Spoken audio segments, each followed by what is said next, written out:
Well, thanks for joining this session today. And we're going to, in these next few minutes, we're just going to talk about the challenges and successes of games in medical education. Just to give you a little bit of background, by training, I am a radiologist, and just within the last year and a half, I just finished my PhD in education, so I'm trying to bring those two things together. It's sometimes a challenge to get people to listen to you when now you know a whole nother discipline, which I'm sure you guys all have experienced at some point. So today what we're going to kind of cover is somewhat, for those who don't know the structure of medical education, it's like kind of review that just so you have a basis of understanding, and then talk about the games in the medical-based literature. Basically, kind of, I'll show you what I did. I looked at some of the literature as to how games are portrayed, and just some cultural challenges in medicine, and then some of the potential benefits of games in medical education. Some that actually are probably like, well, I know that, but it's basically more explicitly saying that. So for those of you guys who haven't actually know what medical, I'm not talking about PT, OT, nursing, or pharmacy, or any of that kind of stuff. I'm talking just medical school education, like medicine as to become an MD. So in the past, medical school was 2 years of basic science followed by 2 years of clinical medicine. We used to have over 120 hours of human dissection, and we did a lot of work that was basically just classroom didactic sessions. You just showed up. You probably had about 30 hours of classroom time a week, and that was what, and then after that you go home and study.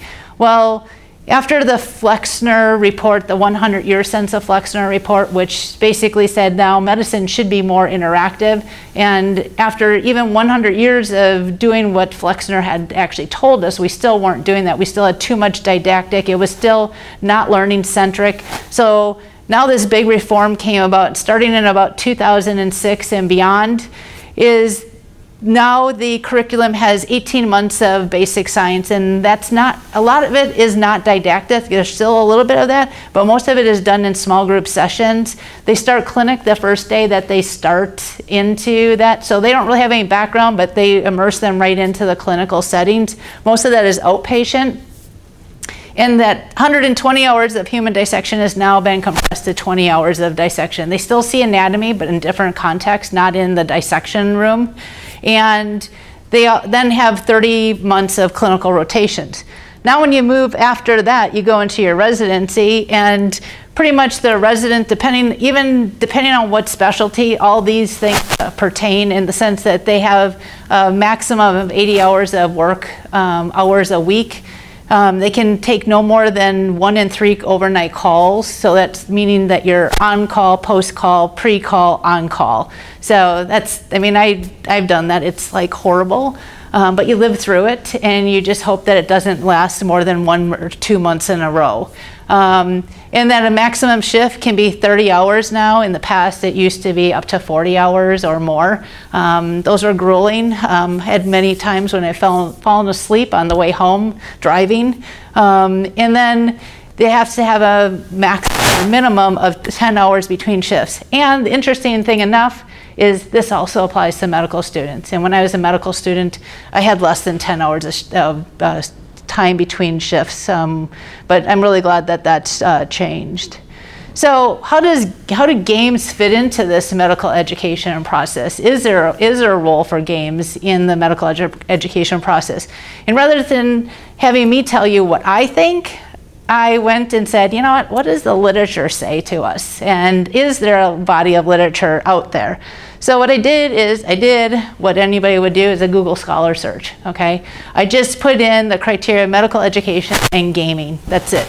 And then looked for articles since 2000. Before 2000, it was kind of a moot point of not relevant to today. And then I excluded, when I looked at these, I excluded this criteria: no debates, viewpoints, no gaming the system, no books, non-medical education. I wasn't interested in that, nor in military education. So what I got 39,000 articles, which I thought was pretty impressive since 2000. And when I sorted them by relevance, I took the first 15 pages and then looked at those 150 articles and then got 102 relevant ones out of that. So I thought, hey, that's pretty good. Let's see what this shows me. So when I take it by year, so this is a number of publications by the year going across from 2000 to 2018, I got this somewhat of a bell-shaped kind of curve. And when I look at this is from 2006 to 2012, we see this really this nice peak. And during that peak, we had anywhere from 18 to 13 publications per year, which is actually not too bad in a very small discipline that intersects the gaming world and medical education. So, but what is really happening during this time? Well, this is also the time when that 100 years since the Flexner report happened. And so people are now saying, now we need to be more interactive. Now we need to publish more.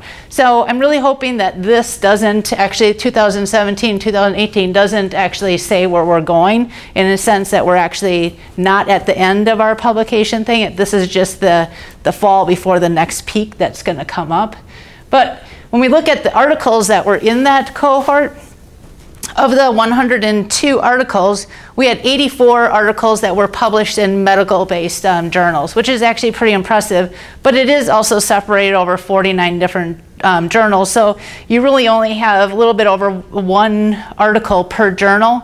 If you really want to do your gaming of your odds, go and publish in a non-medical journal. But the problem is most of the people that are in medicine don't look to these journals for even content, much less to go publish in them. So that's part of the problem. But they're also wondering if they go here, are anybody in the discipline going to read that too?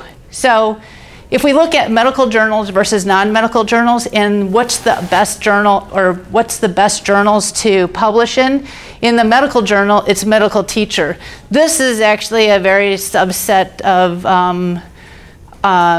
journals that actually just focus on undergraduate medical education. So that's not going to take you into your subspecialties or your residency. This is all just those first 4 years of medical education.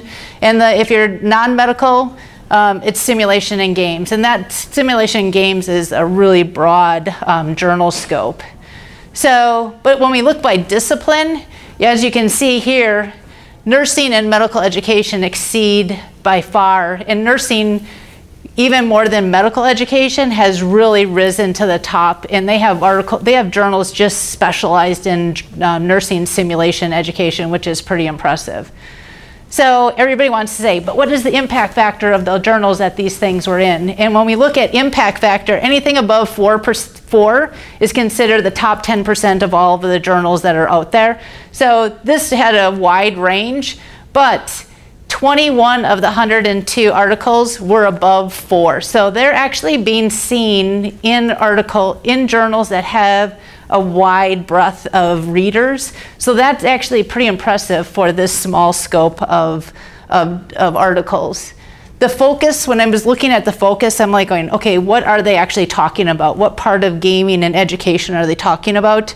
And basically that kind of delved down into these 26 different topics, and everything from simulation, serious games, virtual worlds, augmented reality, gamification, web-based, innovation, board games. These are the 26 topics that were found in those 102 articles. So if you kind of just look at the word game, 35 times in those 122 articles was game mentioned. So it is something that's out there. It's just a matter of like how well is it dispersed in these areas. So if we look at the top words used though, what's interesting is that even though games is up there at the top, simulation actually far exceeds it. So what is that actually saying to us? And even if you take the top, from that 4, impact factor 4 and above, you can see on there, it's simulation, serious games, all those kind of things are being in those top journals. So what does that name, or what we're calling it, is it reflective? Is that basically, is that reflective of what is accepted in medical education, or are reality-based education, such as serious game simulation, is what is desired in medical education. So what are our cultural challenges?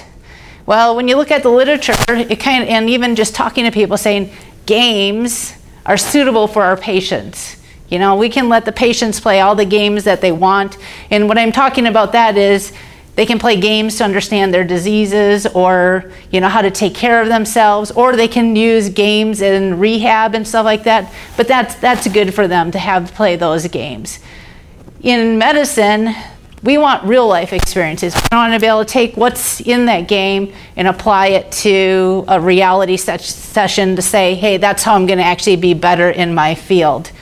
The other problem is equal access and comfort for males and females. Most of you already probably know that in the past, it used to be males dominated the entry of medical schools and females were down here. Now it's actually gone halfway to more women are entering medical school, and it's either 50-50 or even women are exceeding that. So most women don't feel comfortable playing these games. So you basically have to figure out how to get more women engaged in games, or make games that are more engaging to women, because they're going to be the field of doctors in the future. So medical school itself is changing big time, in the sense that there's no more, I shouldn't say no more, but there's less of an emphasis on how well you do on multiple choice questions, or how do you remember all the doses for drugs. We now have our smartphones. Basically, you pull it up, you look at your thing, and that's how you give your patient the dose. Or you look in the EMR, which is electronic medical record, and the dosages of some of those things are already predetermined in that. So you don't really need to remember all of that. It's now becoming more of a team-based practice. It's no longer that you're alone in isolation. You make decisions about patients in teams. You may have everything from a doctor, a nurse, to some kind of a therapist or something, all working together, or like a PA or an MP all working together with the patients. Patients come in and are really knowledgeable. So it's not like you're transferring your knowledge to the patients. Patients come in with a big stack of material on what's wrong with them, and then you, as a clinician, you need to figure out how to help them to decipher through that stuff that they've all think they have, and make it so that they can understand and how they can take care of themselves. And also, the other thing that's really important is we need to focus on clinicians as lifelong learners. It's no longer like you finish your medical school, your residency, and now you're off to the races. Nope, we have to basically keep on forcing that learning. And the current CME program that we have, continuing education, is really not adequate for that. It's basically people can just show up, sit, and do nothing, and they consider that done. So that's really not going to help us in our taking care of our patients. So everybody's probably seen this chart where it says knows how, shows how, and does. The past medical education really concentrated on this. This is knows how. Basically, that's how you pass that cognitive portion of medical or multiple choice questions. Really and truly, medicine now is focusing on this more of shows how and does. And the only thing is can we afford to have people do that on our patients? Not really. We can't have people practicing on patients. In the past, it may have been acceptable, but now as we're moving forward to having more and more technology in medicine, that's probably not the way that we want to have our residents and trainees become experts in practicing on patients. So they're really and truly, and we're reaching out to the gaming community and anybody in that area, we need to find more creative ways to adapt simulation and games in the curriculum to all levels. And that goes from medical students all the way to attending physicians. And it's not just for procedures, although there is some data out there that says that people who play video games of any sort actually are more proficient and have less errors on doing laparoscopic surgeries. That has actually been a proven thing, and it's likely a little bit of that muscle memory and understanding controls in that virtual world, but we can't just leave it at that. We need to actually focus on learning difficult concepts. We have simulation in things like CPR and running codes, but it needs to be even adapted more. Like in my discipline, this would be a great one for things that aren't seen very common. We have contrast reactions. They don't occur very often, but when they do occur, it can be a life-threatening emergency, and we need to know how to react versus having somebody pull out the book. That's never a good scenario. And what really is the hallmark is that we need to incorporate more senses. The more senses you can incorporate, the more chance you're going to have adequate learning. In the sense that didactic, it's sight and hearing, and some people take notes and stuff like that, so it does one more thing, but that's mostly passive, whereas games or something that's interactive, that as soon as you get that active engagement, you actually build them on those senses.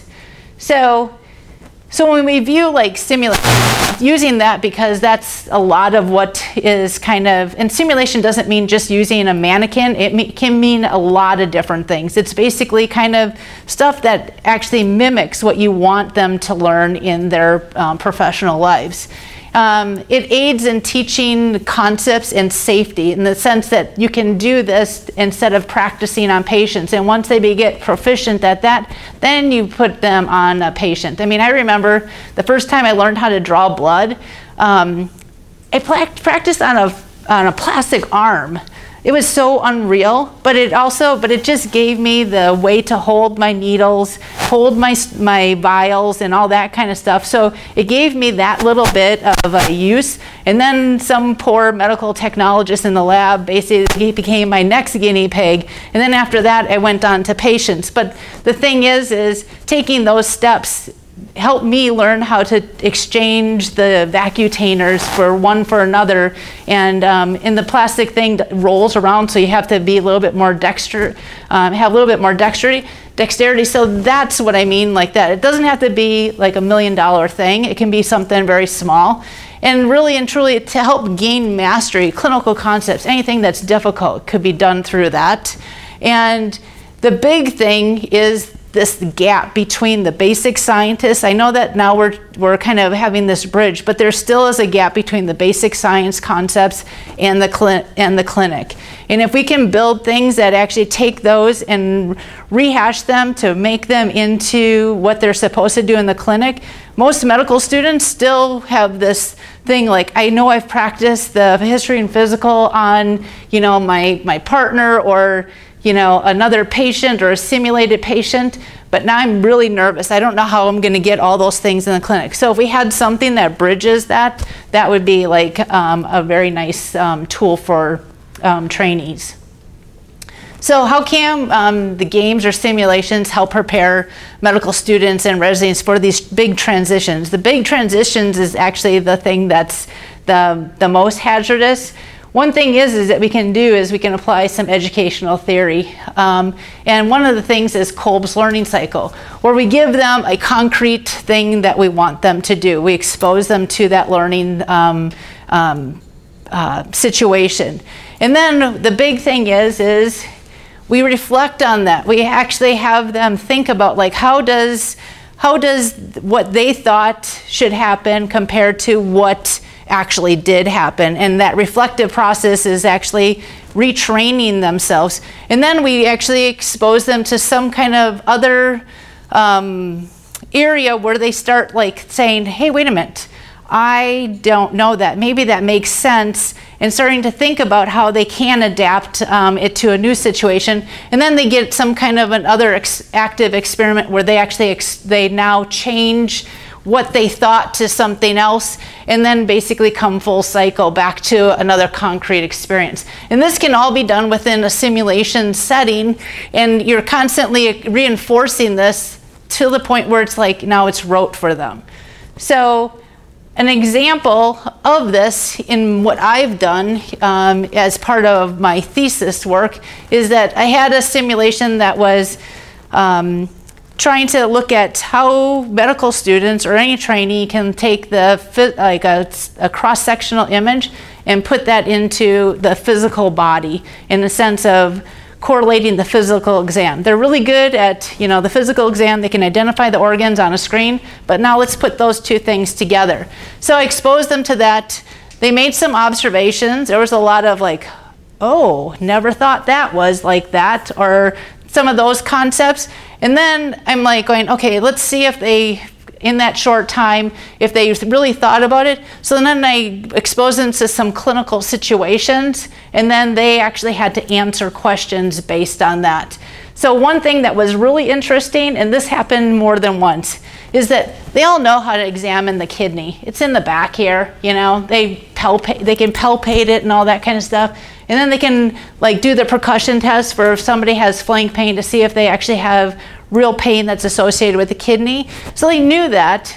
But when it came to this, they go, wow, look at how central those kidneys are. Because they kept thinking they're out here, way out here. And every time they were asked to localize the kidney, they were always out here on the thing. So they were always localizing fat. I'm like going, move more central, you know? So it was like this eureka moment that the kidneys were that central on the body. Even though they've dissected, they've examined patients, they've looked at images, it was still like this whole new concept for them.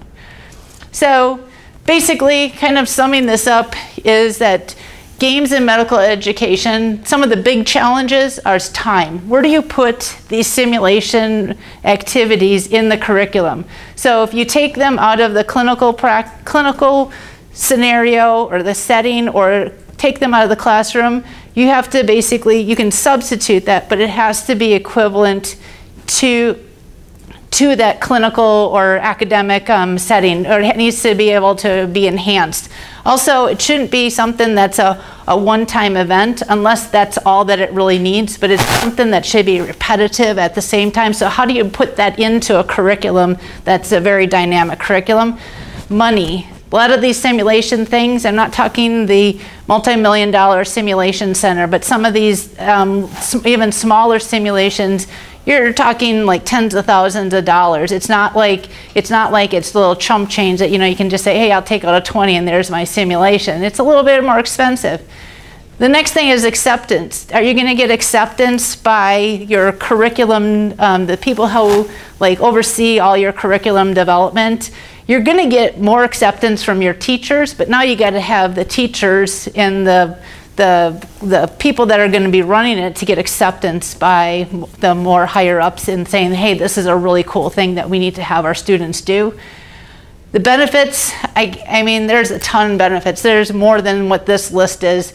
The practical applications. If you can build a simulation that gives a practical application that basically enhances their education, that's worth more money than I can say. It's interactive. The more interactive you make it, the more chances that they're going to remember that and then take that on to their next situation. Skills and procedures goes without saying, but I think also learning those difficult concepts and understanding a little bit more of the anatomy of the physical exam that they may not have had previously was, for the 12 students I did it with, they all came out of there and they were just like, wow, I wish I would have had this earlier in my training. I'm not sure if it would have made a whole lot of difference to them because they needed some kind of education and the background.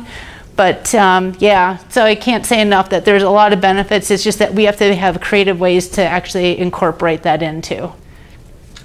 So thanks for your attention. And I'm sorry, I pretty much polished that through very fast.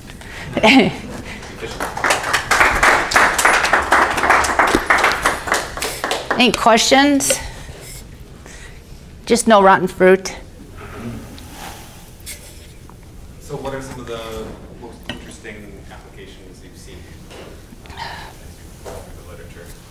Oh, you mean in the literature? Oh man, oh my gosh. Or ones that you've worked with yourself? You know, some of them actually were even just using like some video games, and I mean there were some that were in that literature that were really kind of cool. I mean, I wish I would have had the creativeness to do it, but just like simple even board games, because if you can I mean, maybe, I don't know how many of you guys are from UW, but there was a really creative, I think she was in soil science or plant sciences, but she came up with a board game to actually have students understand photosynthesis and the what's that? Was it the end game? Yes, yeah, that was like so incredibly cool. And the thing is what happens out of just something as simple as a board game is that you start getting the students to, instead of having it be a diagram on the chart, that they have to interact with it and understand, like, okay, every action has a reaction. And if you can do something like that, I mean, I think like what would be really cool is like instead of running a code on a actual patient, would be to have a game that was a code, you know, like running a code, because you'd have to give medications, and if you didn't give a medication, have an opposite effect, you know, kind of that way. But yeah, I mean, even something as simple as that would be really cool. The problem is I think my problem is where to fit it into the curriculum, because right now I'm in the process of building a simulation to help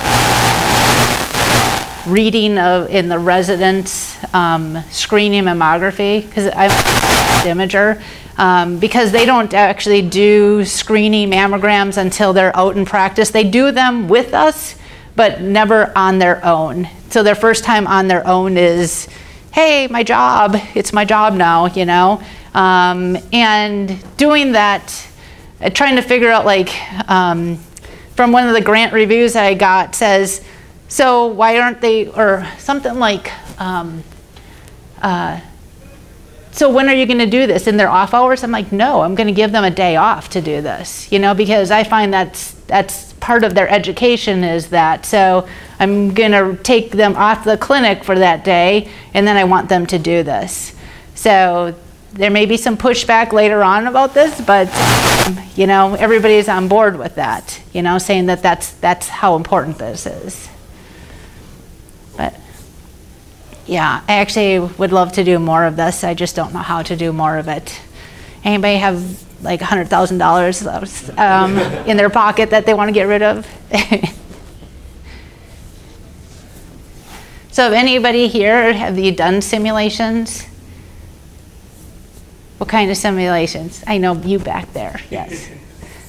What have you done? So, through Kid Science, we've had to make field trips in order to take blood pressure, simulate blood pressure on different type of machinery, and watch the different heart rates. And okay. Understand like the functions of the heart. So those have been the main things in education. So then do you teach them the concept of hypertension in that? Yeah, so so our project was based off of a client that died. So okay. We were trying to figure out if the client had heart disease or not, based off of watching different simulations, and then make a educated guess if we believe it was heart disease that was the reason why the person was, you know, deceased. And we also looked for like pacemakers and what that would look like. Oh, that's cool. Very cool. And you? Did you say you did a simulation of some sort? I mean, we've been a part of simulations like intubation, okay. things like that. We work, perhaps you know, Bridget Willie. We work with UW Health, and she runs the school of medical imaging. Okay. UW Health. And so, oh, okay, okay. Yes, I know who she is. Okay, go ahead. So she does a simulation with a phantom fetus. Okay. Sure. She brings the probe, and they're able to scan the fetus in the gel. Right. Right. And then yeah, we've had other present. I don't do them myself. We've had other professionals come in and do like have mannequins and have kids, you know, lift the tongue back so you can get in and sure. tube down, so things like that. Yeah. And it's all more exploratory for our high school students. Right. Yeah. I mean, the hard part is when you're developing like any kind of simulation education program is to figure out what your outcome is, because if you have that that reflective time, even I call it, like with my stuff, I use a debriefing of the students and stuff like that to talk about what they've seen. And when you have that, it actually really reinforces what just happened. Without that, you just kind of let their minds wander as to what was I supposed to get out of that. So that part is actually really paramount in simulation to, I I mean, even the stuff downstairs in the simulation center there, that debriefing, even if it's just a simple thing as like doing, running a code, it's like, okay, why were you just standing there? Because people in their heads think you're doing something, but when you have a tape that shows that, hey, you stood there, you just let everybody else do the stuff, it's fine to saying, oh, I was there, I was active, That was me in undergrad, when everybody would say, well, you didn't participate. I'm like, I did, but it was in my head that I was participating. It wasn't vocalizing, So that's what you can actually catch people on not so much ratting them out, but actually being a participant in their education versus just the sideline, like, yeah, I've seen that, So anybody else done question? A little bit. I did a scenario-based learning for a large physical therapy customer, but that was focused on more of the soft skills because they felt like their employees were coming in pretty well on the more clinical end, but then in terms of just how do you, if you see something new that you haven't seen before, how do you, learn more about what to do with that? How do you interact with the doctors and nurses, et cetera? So that was just kind of a branching scenario type thing. And then previously when I was in academic technology here, there was a tool that was for Case Scenario Builder, if you know that one. I've heard of it, yeah. Yeah, some of the medical people use it a lot, so that was pretty cool to see different ways that people would embed video clips, and then you are in the role of a particular doctor, and need to respond, and your mentor will correct you when you get something wrong, or at least ask you some questions about why did you say that. It's like, oh, so you watched someone do the exam this way, was that correct or not? Should they redo it? So how? So it asked some interesting questions, and they did a nice job with videos. So that was really cool. Very much a part of, but it's really fun to see. Yeah, I mean, even just, that's one thing that I learned.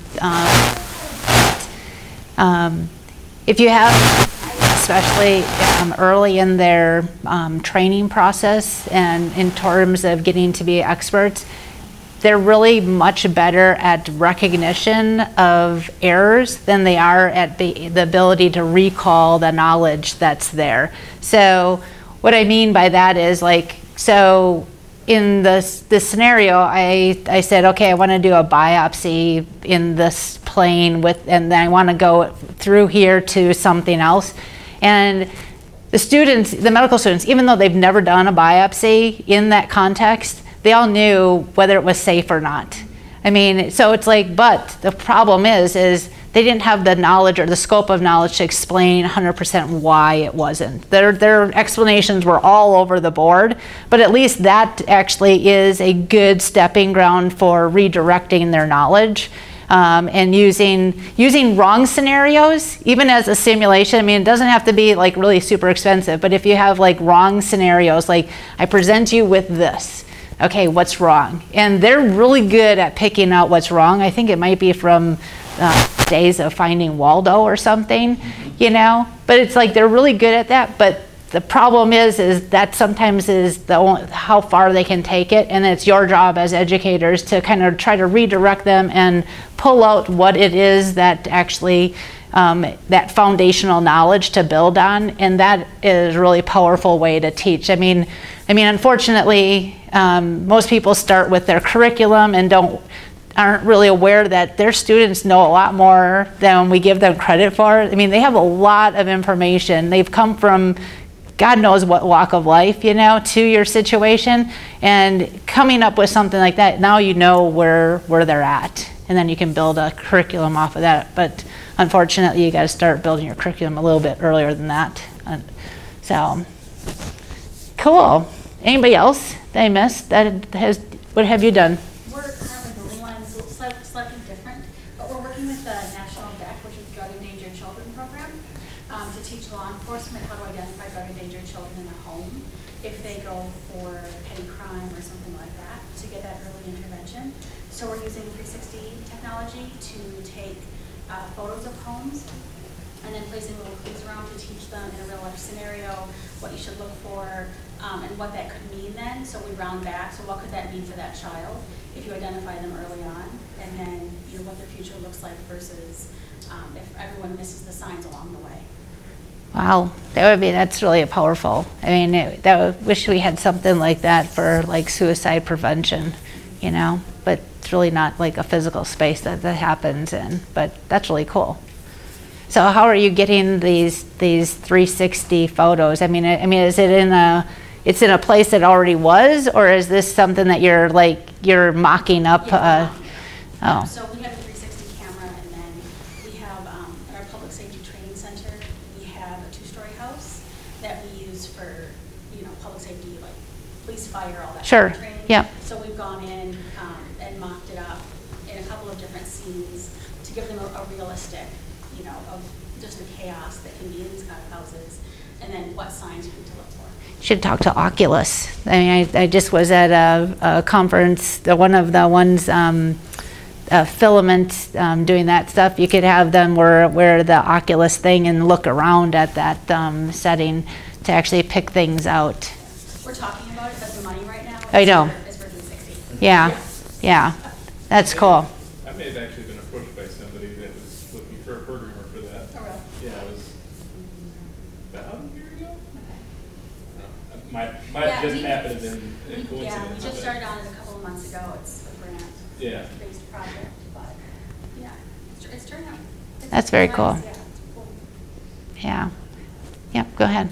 One thing I noticed just throughout the presentation is that like there are a lot of simulations and a lot of like training games that are happening for the medical field, but there aren't any like actual games and like actual video games where it's like there's a goal and you have to, I don't know, like solve a puzzle or get from A to B. And the reason I'm bringing that up is that I went to a seminar earlier today with Econauts, and it was like learning how your actions will affect the environment. Right.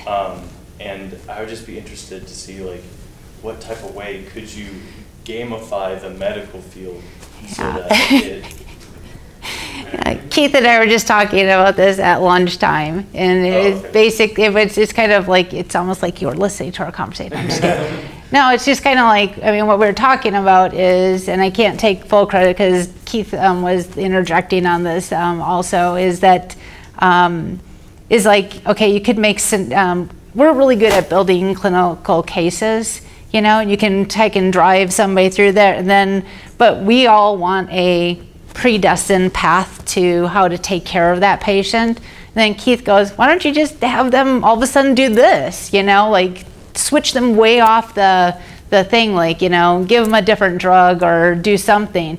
And I'm like, oh, we would never do that. But that, he goes, well, that's what they should prepare to not do that, you know, and that would be one way to explore that, you know, is just like to really throw a little, you know, throw really a hairball at it and go, hey, wait a minute, what do you, now look what happened, you know, where we would never like I'm going to turn up the FiO2 to, you know, 500%, see what happens, you know, we wouldn't do that, but it would be cool if you could predict what that happens and then show them that's why we don't do that. Right. And even like make a game in which it's safe to experiment with those things. Right. And like even like a VR simulation in which you're going in there and you're like, all right, well, just see what happens if suddenly you take all the oxygen away. Right. Just play around with it so get the worst possible scenario so that you know what happens if the worst happens. So, right. Yeah. Right. And then how do you fix if the worst happens? Yeah. That would be really cool to be able to do that, because we know that in the regular world, in the clinical world, we can't do that. That's not ethical, not on many grounds, you know. And you know, so yeah, that was really interesting. And the thing is because one of the things that I mentioned at the other session I saw with the STEM education, I said, but once they open all of the characters, they're done. And they go, but anybody want to come back to it after they've explored it all? In that kind of setting, you could almost make an infinite number of changes, you know, so you could play it over and over. So that's the thing too about any kind of these games or simulations. You want to make something that somebody can play it over and over and over, because if you just do a one and done, that's just a curriculum block, and it would be nice if you could figure out ways to reintroduce it early in the curriculum, and then midway, and then maybe at the end, and see how they change their approach to those games. And I bet you it will be much different. You know, I hope so, because I'm hoping that they've learned something along the way to add to that. Well, and I'm sure that it really helps in the, I mean, to expose kids who may not have any family members in the healthcare professions, or even any of their extended, you know, circle of friends or anything. That, I mean, most of the people who are in medicine or any kind of thing have seen something, you know, or experienced something of their own, whether or not they were a patient or something like that. It's not by chance that we get here. And so exploring or introducing them, that's a great way to actually, you know, teach them about that it's not just doctor or nurse, you know. Yeah. And we try to make it engaged, so there's like, they can get like a significant other and pets and things like that along their way, and homes, and they can upgrade cars, and that makes you go faster down your path. So a lot of different variations in games. At least the last time we did the trial with some students that we worked with, it got some pretty good reviews. So how many students that have gone through it have gone into a health-related field? Well, it's just starting. Okay. So the game's not even out yet. It'll be out hopefully within the next couple of months. Okay. And then we'll be hopefully piloting it a little bit with them, the Madison School District, so the high schools here in Madison, and seeing how they can involve with their curriculum. Because they have a little flexibility with the personalized pathways curriculum, since it's health sciences. That's cool. Related, it's a little outside of the normal school. Very cool. Well, I thank you for your time and sharing your information. I learned a lot from just doing this, so thank you. Thank you.